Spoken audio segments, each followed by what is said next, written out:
رسول اکرم صلی اللہ علیہ وآلہ وسلم نے صحابہ کرام کو جو اس زاویے میں رہنمائی اور تربیت دی ہے وہ میرے اور آپ کے لیے بہت ضروری ہے۔ مجھے اور آپ کو یہ سمجھنا چاہیے کہ بیماری یا انسان کو کوئی دکھ اور غم آتا ہے، اس کا مقصد کیا ہوتا ہے۔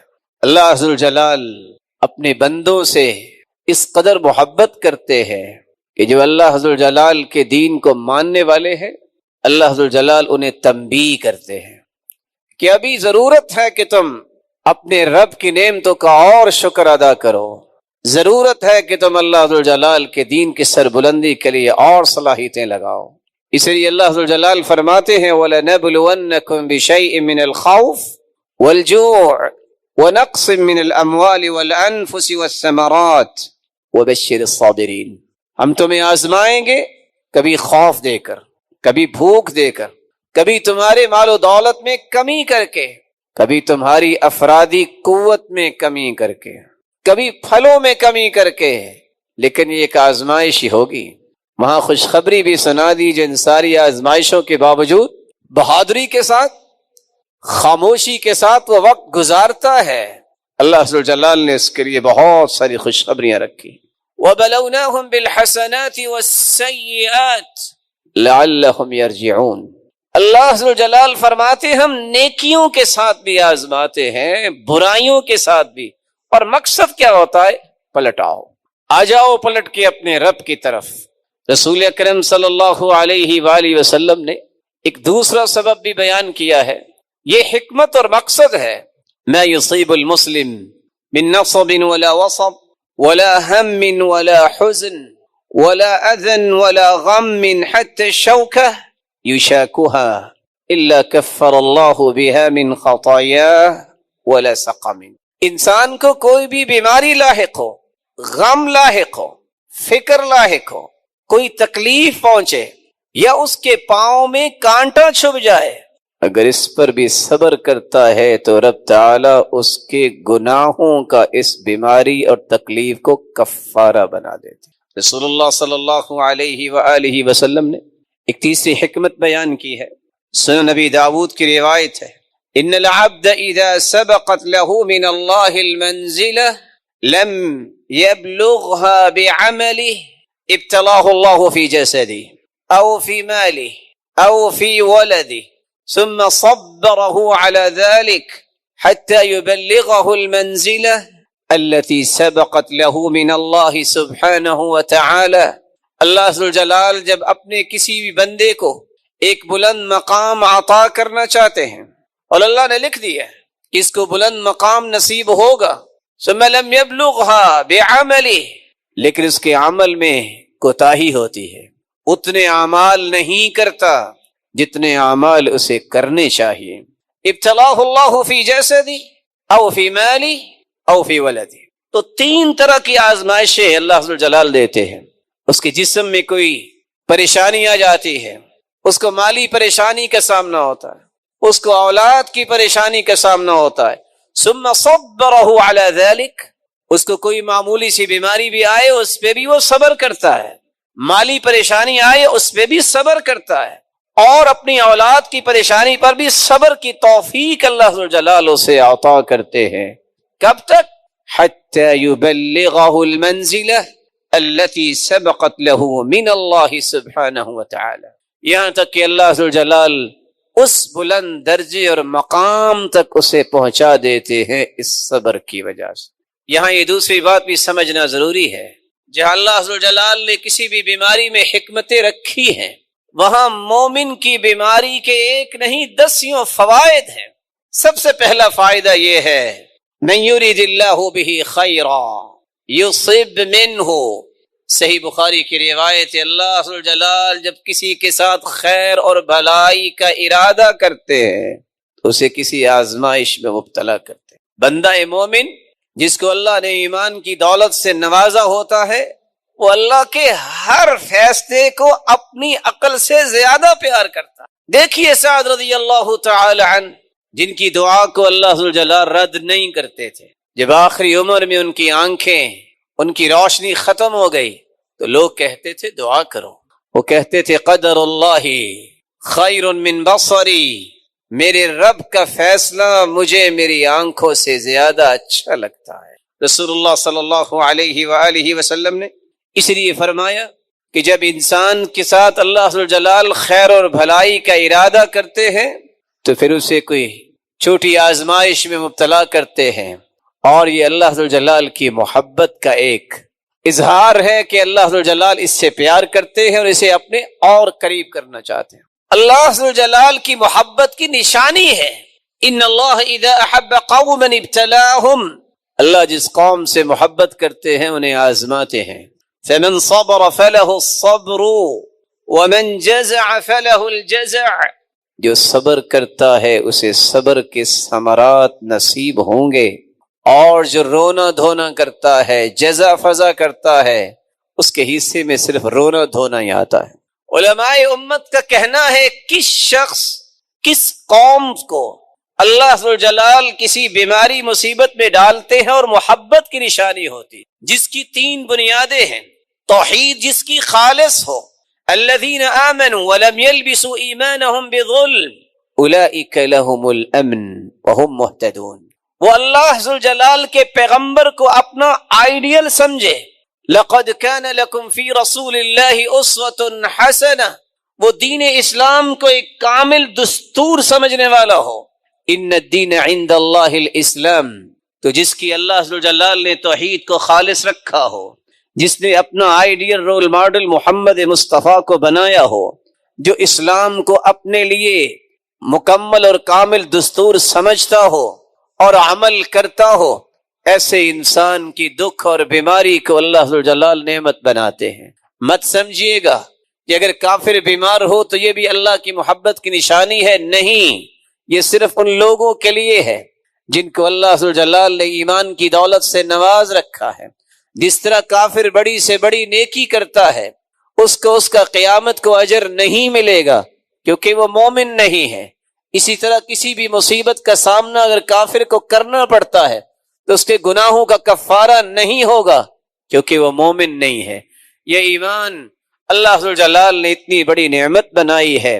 سیدنا صہیب رضی اللہ تعالی عنہ بیان کرتے ہیں، عجبا لامر المؤمن، رسول اللہ صلی اللہ علیہ وسلم نے فرمایا مومن کا ہر کام ہی کتنا عجیب ہے، ان اصابته سراء شکر فکان خیرا له، اگر اسے کوئی خوشی نصیب ہو تو شکر کرتا ہے، یہ بھی اس کے لیے بہتر ہے، وَإِنْ أَصَابَتْهُ ضَرَّاءُ صَبْرٌ فَكَانَ خَيْرًا لَهُ، اگر اسے کوئی مصیبت آتی ہے اس پہ صبر کرتا ہے تو یہ بھی اس کے لیے بہتر ہے۔ اور اللہ کے رسول صلی اللہ علیہ وسلم نے آخر میں فرمایا وَذَلِكَ لِلْمُؤْمِنِ، یہ امتیاز صرف مومن بندے کا ہے، کافر کو یہ نصیب نہیں ہوتا، منافق جو عقیدے کا اس کو نصیب نہیں ہوتا۔ یہ ایمان کی وجہ سے اللہ ذو الجلال نے اس کے لیے انعامات کی بارش کر رکھی۔ رسول اللہ صلی اللہ علیہ وآلہ وسلم نے ایک تیسرا فائدہ بیان کیا ہے۔ آپ صلی اللہ علیہ وسلم نے فرمایا جب ان سے سوال کیا گیا ای الناس اشد بلاء، سب سے زیادہ آزمائشوں کا سامنا کن کو کرنا پڑتا ہے؟ قال الانبیاء ثم الامثل فالامثل، سب سے زیادہ آزمائشیں انبیاء پہ آئی، پھر جو انبیاء کے مشن کے زیادہ قریب ہوتا ہے۔ یبتلی الرجل علی حسب دینہ، ایک آدمی کو اس کے دین کے اعتبار سے ہی آزمایا جاتا ہے۔ ان کان صلب الدین اشتد بلاؤہ، دین میں جتنا مضبوط ہوگا اتنی زیادہ آزمائشوں کا سامنا ہوگا۔ وان کان فی دینہ رقہ، اگر اس کے دین میں کمزوری ہے، ابتلی علی حسب دینہ، تو اس کی آزمائش بھی اتنی تھوڑی ہوگی۔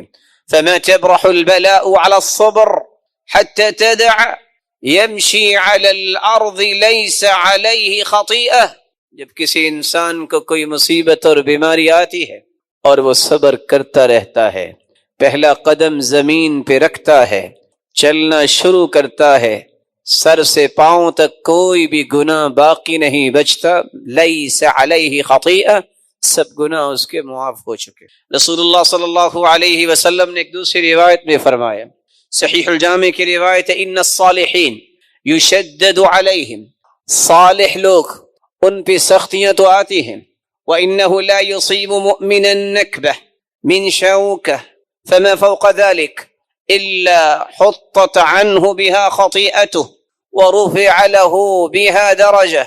جب بھی کسی صالح، کسی مومن انسان کو کوئی پریشانی لاحق ہوتی ہے، کانٹا چبھے یا اس سے بھی چھوٹی تکلیف ہو، اللہ ذوالجلال اس کے گناہوں کو معاف فرماتے ہیں اور اس کے درجات کو بلند فرما دیتے ہیں۔ ایک چوتھا فائدہ جس سے انسان اکثر غافل رہتا ہے، انسان جتنی بھی کوشش کرے اس کی سب سے بڑی خوشی اور سعادت یہ ہے کہ گناہوں سے پاک ہو جائے۔ رسول اللہ صلی اللہ علیہ وسلم نے فرمایا، ما من مسلم يصيبه اذى من مرض فما سواه الا حط الله به سيئاته كما تحط الشجرة ورقها۔ صحیح بخاری اور مسلم کی روایت ہے، جب بھی کسی مسلمان کو بیماری لاحق ہو یا کوئی اور تکلیف ہو، الا حط اللہ به سیئاتہ، اللہ ذوالجلال اس کے گناہوں کو گرا دیتے ہیں، کما تحط الشجرۃ ورقها، جس طرح موسم خزاں میں درخت اپنے پتے جھاڑ دیتے ہیں، اسی طرح اس کے گناہوں کو ختم کر دیا جاتا ہے۔ رسول اللہ صلی اللہ علیہ وسلم کے پاس صحابی عبداللہ ابن مسعود رضی اللہ تعالی عنہ تشریف لاتے ہیں، صحیح بخاری اور مسلم کی روایت ہے، فرماتے ہیں وَهُوَ يُوعَكْ، اللہ کے رسول صلی اللہ علیہ وسلم بخار کی حالت میں ہیں، فَمَسَسْتُهُ بِيَدِي، میں نے اپنے ہاتھ سے آپ کا جسد اطہر اس کو چھوہا، پھر میں کہنے لگا إِنَّكَ لَتُوعَكُ وَعْكًا شَدِيدًا، اللہ کے رسول آپ تو سخت بخار میں مبتلا ہیں۔ فقال النبی صلی اللہ علیہ وسلم اجل، آپ نے فرمایا جی ہاں، انی اوعک کما یوعک رجلان منکم، تم میں سے اگر کسی دو صحابیوں کو بخار ہو تو مجھے اس کے برابر ایک کو بخار ہوتا ہے، آپ کا بخار دو لوگوں کے برابر۔ پھر آپ صلی اللہ علیہ وسلم کو میں نے کہا فقلت ذلک لأن لک اجرین، اللہ نے آپ کے لیے اجر بھی تو دگنا رکھا ہے۔ فقال اجل، کیوں نہیں؟ رسول اللہ صلی اللہ علیہ وسلم نے ایک تیسری روایت میں فرمایا عظم الاجر عند عظم المصیبہ، جتنی مصیبت بڑی ہوگی اجر بھی زیادہ ہوگا۔ وَإِذَا أَحَبَّ اللَّهُ قَوْمًا ابْتَلَاهُمْ، اللہ عز و جلال جب کسی کو پسند کرتے ہیں تو اسے آزمائش میں ڈالتے ہیں۔ رسول اللہ صلی اللہ علیہ وسلم نے ساتھ خوشخبری بھی سنائی، صحت مند حالت، صحت مند کی جو حالت ہوتی ہے بسا اوقات نماز چھوڑ دیتا ہے، بسا اوقات سستی کرتا ہے، بسا اوقات پوری نماز نہیں پڑھتا، بسا اوقات دل لگا کے نماز نہیں پڑھتا، لیکن خوش نصیب ہے وہ جو صحت کی حالت میں پوری نماز پڑھتا ہے، دل لگا کے پڑھتا ہے، پھر بیمار ہو جاتا ہے، بیماری کی حالت میں وہ خشوع نہیں رہتا، وہ خضوع نہیں رہتا، لیکن اللہ عز و جلال بسا اوقات وہ کھڑا ہو کے نماز بھی نہیں پڑھتا، بسا اوقات بیٹھ کے بھی نماز نہیں پڑھ سکتا، بسا اوقات لیٹ کر بھی نماز پڑھنے میں دشواری ہوتی ہے، اشارے سے نماز پڑھتا ہے۔ خوشخبری سنا دی، اذا مرض العبد او سافر كتب له بمثل ما كان يعمل مقيما صحيحا، سنن نبی داود کی روایت ہے اور صحیح بخاری کی روایت ہے، جو انسان صحت کی حالت میں اچھی نماز پڑھتا ہے پھر وہ بیمار ہو جاتا ہے تو پھر جیسی بھی نماز پڑھتا ہے اللہ عز و جلال فرماتے ہیں اس کی نماز کا اجر وہ لکھو جو اس نے صحت کی حالت میں اور اپنے سفر کی حالت میں نہیں، حضر کی حالت میں اچھی نماز پڑھی تھی۔ یہ انعام ہے اللہ عز و جلال کی طرف سے۔ بلکہ شداد ابن اوس رضی اللہ تعالی عنہ روایت کرتے ہیں اور سنابحی رضی اللہ تعالی عنہ روایت کرتے ہیں، یہ دونوں صحابی ایک صحابی کی عیادت کرنے گئے، کہنے لگے کیف اصبحت، سناؤ کیا حال ہے؟ قال اصبحت بنعمہ، میں نے اللہ عز و جلال کی نعمت کو پایا ہے، اصبحت بنعمہ، اللہ کی نعمت ہے، اس کا فضل اور عنایت ہے۔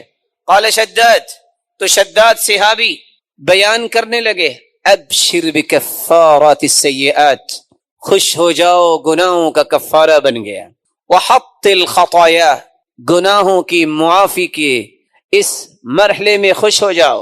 فإني سمعت رسول اللہ صلی اللہ علیہ وسلم، میں نے اللہ کے رسول صلی اللہ علیہ وسلم سے سنا تھا، ان اللہ عز وجل یقول، اللہ جلال فرماتے ہیں، اذا انا ابتلیت عبدا من عبادی مؤمنا، جب میں کسی مومن بندے کو آزمائش میں ڈالتا ہوں، فحمدنی علی ما ابتلیتہ، اور وہ پھر بھی میری تعریف ہی کرتا ہے، الحمدللہ کہتا ہے، العافیہ کہتا ہے، شکر بجا لاتا ہے، حالانکہ میں نے اسے آزمائش میں ڈالا ہے، فاجروا له ما كنتم تجرون له وهو صحیح، میرے فرشتوں، انا قیدت عبدی، میں نے ہی یہ بیماری کی زنجیریں ڈالی ہیں، لیکن سنو، جو پہلے عمل کر رہا تھا، جو اجر اس وقت لکھتے تھے، اب بھی اجر وہی لکھنا ہے جو تم پہلے لکھا کرتے تھے. بلکہ رسول اللہ صلی اللہ علیہ وسلم نے تو یہاں تک خوشخبری سنائی، بیماری کی حالت میں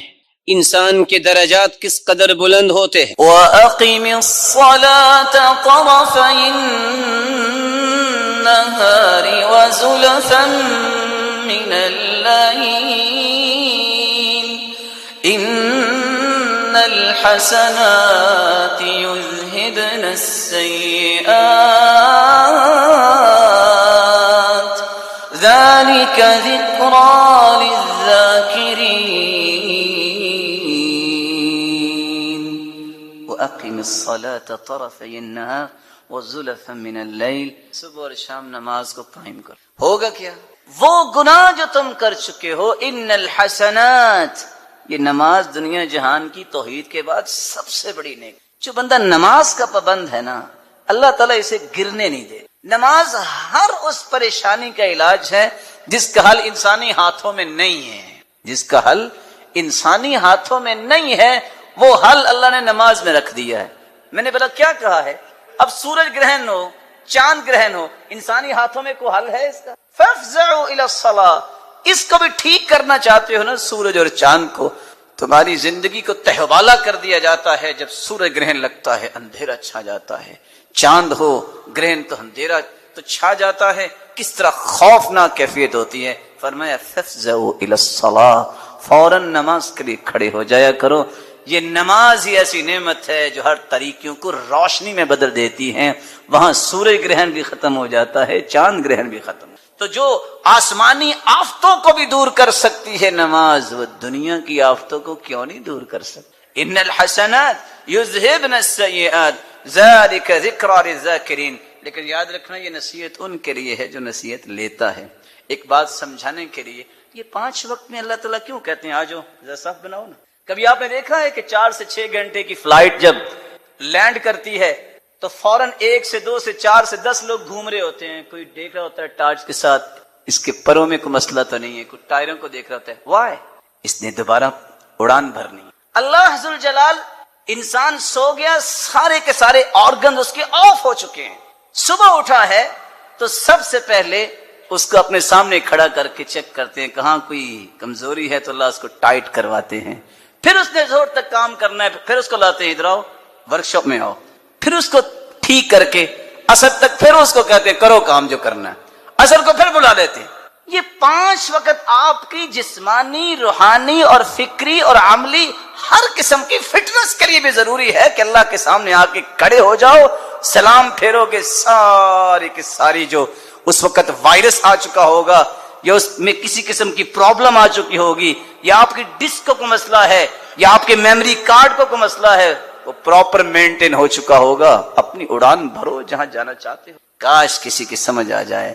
رحم اللہ، اللہ کی قسم، جس بندے کو نماز میں لذت آتی ہے، اس بندے جیسی لذت دنیا کے کسی کھانے میں کبھی دیکھی نہیں جا سکتی. نسأل اللہ لنا ولکم العافیہ.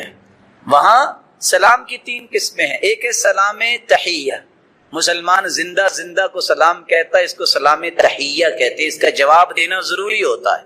ایک ہوتا ہے سلام دعا، سلامتی کی دعا کرتے ہیں جیسے ہم قبرستان میں جا کے کرتے، اس کا جواب نہیں ہوتا اور نہ ہی مردے جواب دیتے ہیں. ایک ہوتا ہے سلام متارکہ، کوئی جاہل آپ سے الجھ رہا ہے، بحث کر رہا ہے، تو ہم کہتے ہیں بھائی سلام ہے، میں بحث نہیں کرنا چاہتا، اس کو سلام متارکہ کہتے ہیں. نسأل اللہ لنا والعافیہ. وہاں بھی ہم یہ دعا کرتے ہیں جو دنیا سے جا چکی اللہ ان کو آخرت میں عافیت دے اور ہمیں دنیا اور آخرت میں بھی عافیت دے. ان کی تو دنیا ختم ہوگی. رسول اکرم صلی اللہ علیہ وسلم نے 8ہی جگہ یہ بیان کی ہے جب بستر کی طرف جاؤ تو تم یہ دعا کیا کرو تاکہ تمہیں عافیت سے نوازا جائے. اللہم انت خلقت نفسی، اللہ تو نے ہی مجھے پیدا کیا، وانت تتوفاہا، تو نے ہی اسے مارنا ہے، لک مماتھا ومحیاہا، اس کی زندگی، اس نفس کی، اس جان کی اور اس کی موت وہ تیرے لیے ہی ہے.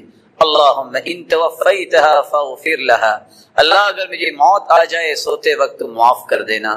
وان احییتہا فاحفظہا، اللہ اگر میں زندہ رہوں تو پھر میری حفاظت کرنا. اللہم انی اسألک العافیہ، سوتے وقت یا اللہ میں عافیت کا تجھ سے سوال کرتا ہوں. رسول اللہ صلی اللہ علیہ وسلم نے 9ویں دعا اور 9ویں جگہ یہ بیان کی ہے کہ ہر روز صبح اور شام یہ دعا ضرور کیا کریں.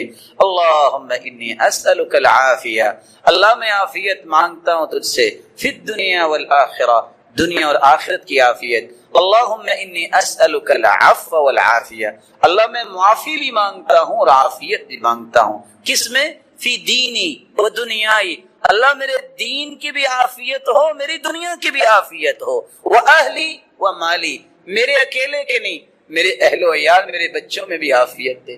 یا اللہ صرف وہ نہیں، میرے مال و دولت، میرے کاروبار میں بھی عافیت دے. اللہم استر عورتی، اللہ مجھ سے کوئی کمی کوتاہی ہوگی ہے تو پردہ ڈال دینا. وآمن روعاتی، اللہ یہ سارے خوف جو چاروں طرف سے چھائے ہوئے ہیں مجھے امن دے دے. یہ دعا کریں صبح و شام. اللہم احفظنی من بین یدی، اللہ میرے آگے سے میری حفاظت فرما، ومن خلفی، میرے پیچھے سے میری حفاظت فرما، وعن یمینی، میرے دائیں طرف سے بھی میری حفاظت فرما، وعن شمالی، اور میرے بائیں طرف سے بھی میری حفاظت فرما، ومن فوقی، اوپر سے بھی کوئی وبا آ رہی ہے یا اللہ تو اس سے بھی میری حفاظت فرما. واعوذ بعظمتک ان اغتال من تحتی، اے اللہ میں تیری پناہ چاہتا ہوں کہ میرے پاؤں کے نیچے سے کوئی ایسی مصیبت آ جائے کہ زمین دھنس جائے، مجھے اس سے بھی بچا. سلسلہ صحیحہ کی روایت ہے 1498. دنیا کے اندر سب سے بہترین کلام 4 کلمات، میرے ساتھ دہرائیے گا: سبحان اللہ والحمد للہ ولا الہ الا اللہ واللہ اکبر. یہی وجہ ہے کہ صحیح بخاری کی روایت ہے یہ کلمات کوئی پڑھ لے رات اس کی آنکھ کھلے تو یہ کلمات پڑھ لے. اور ایک دوسری روایت میں ولا حول ولا قوت الا باللہ کے بھی الفاظ ہیں. یہ الفاظ پڑھنے کے بعد جو بھی دعا کریں گے اللہ ذوالجلال وہ دعا رد نہیں کرے، وہ دعا رد نہیں ہوگی. میں آپ سے بھی کہوں گا کہ ہر چیز میں اللہ کی حکمت ہے. ہو سکتا ہے رات کو آپ اٹھیں لائٹ نہیں ہے، مت پریشان ہو سکتا ہے کہ کسی کام کی غرض سے اٹھیں کہ میں نے تہجد پڑھنی، یا آپ کو یاد آ گیا کہ میں نے تو وضو نہیں کیا تھا اور نیند آ گئی، چلو وضو بنا کے دوبارہ سوتا. اٹھتے ہی آپ کی عادت بننی چاہیے اور خود لا شعوری تک یہ بات چلی جانی چاہیے، شعور سے کراس کر کے کہ میں نے یہ کرنا ہی ہے. جیسے کہ کچھ لوگوں کی عادت بنی ہوتی، چھینک آئے سوچے نہ سوچے کیا کہتے الحمدللہ. آپ اٹھیں الحمدللہ الذی احیانا بعدما اماتنا والیہ النشور، الحمدللہ الذی رد علی روحی وعافانی فی جسدی وأذن لي بذکری، سبحان اللہ والحمدللہ ولا الہ الا اللہ واللہ اکبر. یہ کلمات پڑھیے اور دعائیں شروع کر دیں. اللہم اغفر لی، رب اغفر لی ولوالدی، اللہم اشفنی، اللہم اشفی امی، اللہم اشفی والدی، اللہم اشفی اولادی، اللہم اہدیم سبل السلام. جو دعائیں کرتے ہیں اللہم اکتب لی الفوز والنجاح فی الدنیا والآخرہ، اللہ دنیا اور آخرت میں میرے لیے کامیابیاں لکھ دے. جو دعا چاہتے ہیں وہ مانگ لیں، اللہ سے رد نہیں کریں.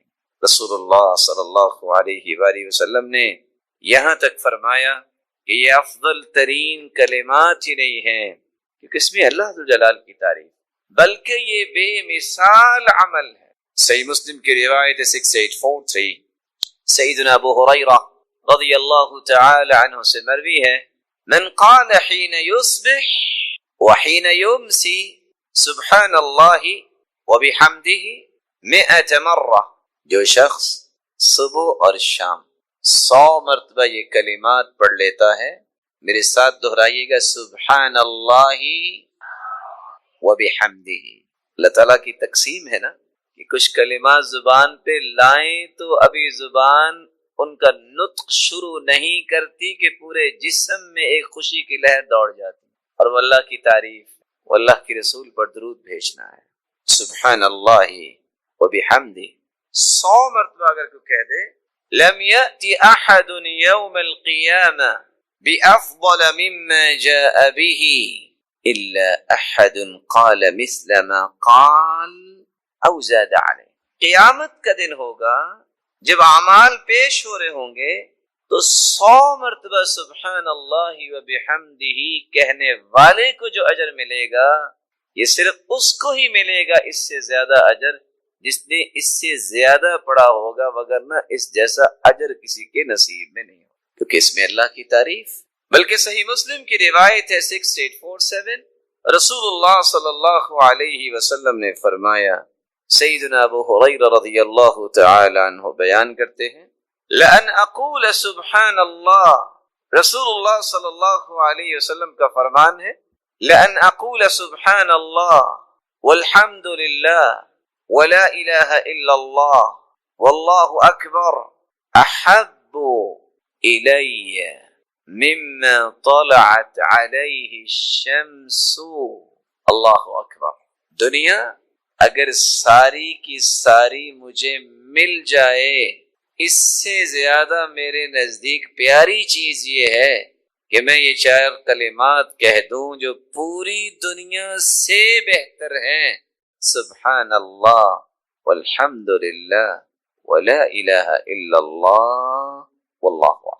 بلکہ رسول اللہ صلی اللہ علیہ وآلہ وسلم نے فرمایا، صحیح الجامع کی روایت ہے 3214، سیدنا ابو ہریرہ رضی اللہ تعالی عنہ بیان کرتے ہیں، خذوا جنتکم من النار، اگر آگ سے بچنے کی کوئی ڈھال لینا چاہتا ہے تو وہ کیا ہے؟ یہ کہہ دو، سبحان اللہ والحمد للہ ولا الہ الا اللہ واللہ اکبر۔ یہ 4 کلمات قیامت کے دن تمہارے چاروں طرف ڈھال بن جائیں گے، تمہیں جہنم نہیں جانے دیں۔ فَإِنَّهُنَّ يَأْتِينَ يَوْمَ الْقِيَامَةِ مُقَدِّمَاتِ معقبات مجنبات وَهُنَّ الْبَاقِيَاتِ الصَّالِحَاتِ۔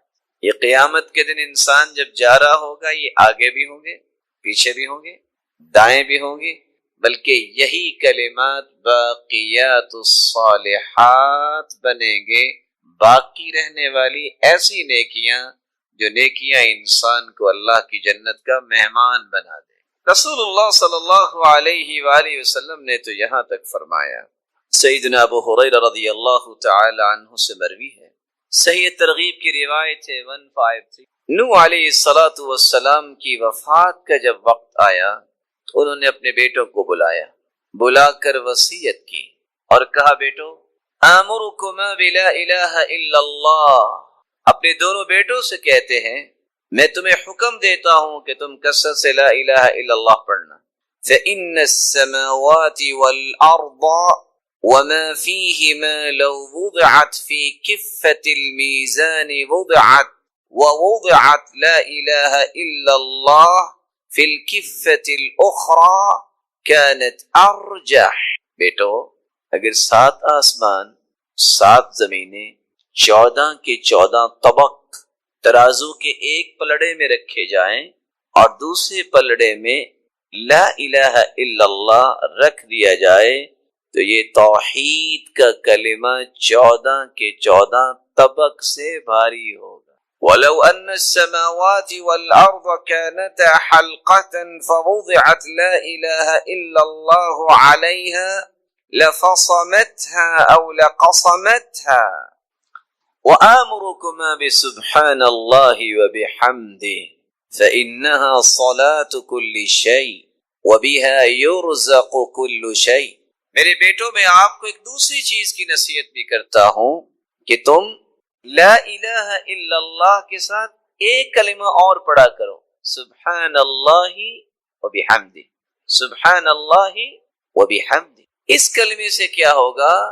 فَإِنَّهَا صَلَاةُ كُلِّ شَيْءٍ، ہر چیز کی نماز یہی کلمہ ہے۔ قرآن مجید میں اللہ فرماتے ہیں وَإِن مِّن شَيْءٍ إِلَّا يُسَبِّحُ بِحَمْدِهِ وَلَكِن لَّا تَفْقَهُونَ تَسْبِيحَهُمْ، ہر چیز اللہ جلال کی تسبیح بیان کرتی ہے، پاکی بیان کرتی ہے، لیکن تمہیں سمجھ نہیں ہے کہ پاکی کیسے بیان کرتی۔ اور یہاں اللہ کے رسول صلی اللہ علیہ وسلم فرما رہے ہیں کہ سبحان اللہ و بحمدہ کائنات کی ہر چیز کی نماز ہے۔ وَبِهَا يُرْزَقُ كُلُّ شَيْءٍ، یہ اس سے بڑا انعام ہے کہ سبحان اللہ و بحمدہ، یہ کلمات اتنے مبارک ہیں، ان کلمات کی وجہ سے ہر ایک کو رزق عطا کیا جاتا۔ تو رزق کی فراوانی اگر کسی کو درکار ہو تو ان کلمات کو کثرت سے پڑھے۔ بلکہ صحیح ترغیب کی ایک روایت ہے 1564، سیدنا انس بن مالک رضی اللہ تعالی عنہ بیان کرتے ہیں جاء رجل بدوی الى رسول اللہ صلی اللہ علیہ وسلم، ایک دیہاتی شخص آیا اللہ کے رسول صلی اللہ علیہ وسلم کے پاس۔ آج کتنے لوگ اس بات پہ پریشان ہوتے ہیں کہ مجھے دیہاتی نہ کہیں۔ یاد رکھنا دیہاتیوں میں دو وصف ہیں، یہ سیدھے ہو جائیں تو ان جیسا سیدھا کوئی نہیں ہوتا، کیونکہ ان میں تکلف نہیں ہوتا، اور اگر ان کے مزاج میں اکھڑا پن آ جائے تو ان جیسا کوئی ضدی بھی نہیں ہوتا۔ الاعراب اشد کفرا ونفاقا، لیکن اللہ ذو الجلال جن کو ہدایت دے دے وہ پھر مثال ہی بنتے۔ یہی وجہ ہے کہ ایک شخص دیہاتی جب آ کے مجلس میں بیٹھا تو عذاب کی باتیں ہو رہی تھی، پھر اللہ ذو الجلال کی صفت بیان ہوئی رحمان الرحیم، تو پوچھتا ہے مرنے کے بعد کہاں جانا ہے؟ تو اس نے کہا اللہ کے پاس۔ کہتے ہیں وہ اللہ جو رحمان رحیم ہے؟ کہا جی ہاں۔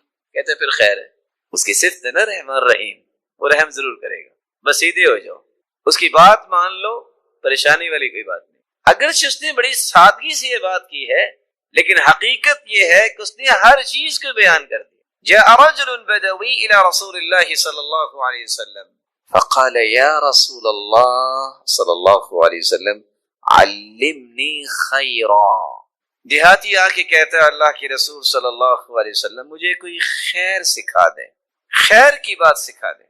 آپ نے فرمایا کہو قل سبحان اللہ والحمد للہ ولا الہ الا اللہ واللہ اکبر وعقد بیدہ اربعا، آپ نے اسی طرح 1 2 3 اور 4 انگلیاں اس طرح بند کی۔ ثم ذهب، اس نے یہ خیر کے 4 کلمات سنے اور چل دیا۔ فقال سبحان اللہ والحمد للہ ولا الہ الا اللہ واللہ اکبر، یہ 4 کلمات پھر کہتا ہے، ثم رجع، واپس آ گیا۔ فلما رآہ رسول اللہ صلی اللہ علیہ وسلم تبسم، جب اس دیہاتی کو واپس آتے دیکھا تو اللہ کے رسول مسکرا دیے۔ وقال تفکر البائس فقال یا رسول اللہ، لگتا ہے کہ اس نے کچھ سوچا ہوگا کہ یہ میں کیا کہہ رہا ہوں، وہی بات ہوئی اور آ کے کہتا ہے یا رسول اللہ صلی اللہ علیہ وسلم سبحان اللہ والحمد للہ ولا الہ الا اللہ واللہ اکبر هذا كله للہ فما لی، یہ 4 کلمات تو اللہ کے لیے ہیں، میرے لیے۔ رسول اللہ صلی اللہ علیہ وآلہ وسلم نے فرمایا اذا قلت سبحان اللہ، جب تم کہتے ہو سبحان اللہ، قال اللہ صدقت، تو اللہ ذوالجلال تمہیں فرمائیں گے میرے بندے تم نے سچ کہا ہے۔